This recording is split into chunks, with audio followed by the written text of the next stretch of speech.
Hello అందరికీ, ఎలా ఉన్నారు? బాగున్నారా? ఈరోజు 2 డేస్ సొరకాయ కూర చేసినానండి. నేను నా స్టైల్లో, తెలంగాణ స్టైల్లో ఇలానే చేస్తారు.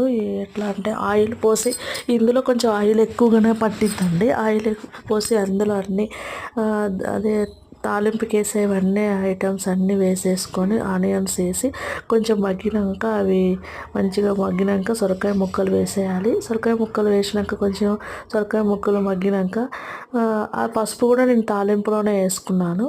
ఆ సొరకాయ ముక్కలన్నీ మగ్గిపోయిన తర్వాత మంచి ఇంకా ఒకసారి తిప్పుకొని మళ్ళీ సొరకాయ ముక్కలన్నీ మగ్గినాక, ఇప్పుడు నేను కచ్చాపిచ్చగా మిరపకాయలు దంచుకున్నాను. ఒక 10 మిరపకాయలు తీసుకున్నాను. కొంచెం కారంగానే ఉంటాయి.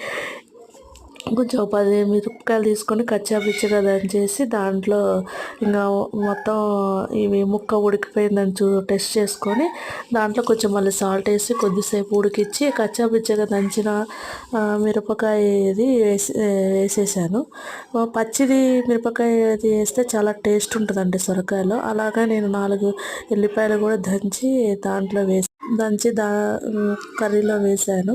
తర్వాత ఒకసారి తిప్పుకొని మళ్ళీ మగ్గించి నూనె పైకి వచ్చేదాకా మంచి ఫ్రై చేసుకున్న తర్వాత కాచి పక్కన పెట్టుకున్న పాలు ఉంటాయి కదా, ఆ పాలుని దాంట్లో సరిపడంత పోసుకొని మంచిగా ఫ్రై అయ్యేలాగా మగ్గించాలి. సిమ్లోనే మగ్గించాలి.